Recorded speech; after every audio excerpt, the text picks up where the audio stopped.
Inaprubahan ng Department of Transportation ang pagtaas ng pamasahe sa LRT1 na ipatutupad simula Abril 2. Magkano kaya ang magiging pamasahe ng mga commuter? Alamin natin mula kay Bernard Ferrer, live. Bernard? Audrey, nandito ako sa LRT1 Dr. Santos Station sa Parañaque, ang dulong bahagi ng LRT1 Cavite Extension. Simula April 2, magiging 20 pesos na ang minimum fare para sa single journey ticket mula sa kasalukuyang 15 pesos. Ayon kay Light Rail Manila Corporation President Enrico Benipayo, ang bagong fare scheme ay mas mababa kumpara sa inihain nilang rate para sa 2024 at katumbas lamang ng kanilang 2022 application na alinsunod sa kontrata.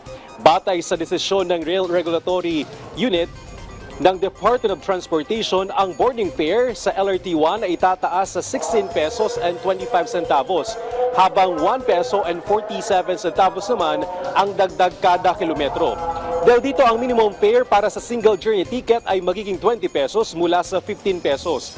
Ang pamasahe mula Dr. Santos Station hanggang United Nations Station ay magiging 35 pesos mula 30 pesos. At ang pamasahe mula Dr. Santos Station hanggang Fernando Poe Jr. Station ay aabot na 55 pesos mula sa 45 pesos. Samantala, bahagyang mas mababa ang pamasahe para sa mga gumagamit ng stored value gift cards, kung saan 19 pesos, 34 pesos at 52 pesos ang kanilang bayad depende sa distansya. Iginit ni Benipayo na ito pa lamang ang pangalawang pagtaas ng pamasahe sa nakalipas na 10 taon kahit nabukas na ang LRT1 Cavite Extension.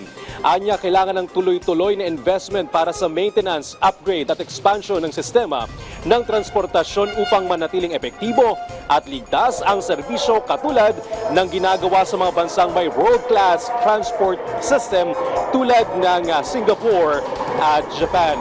Audrey, tuloy-tuloy ang pagdating ng mga commuter dito sa LRT1 Dr. Santos Station sa Parañaque.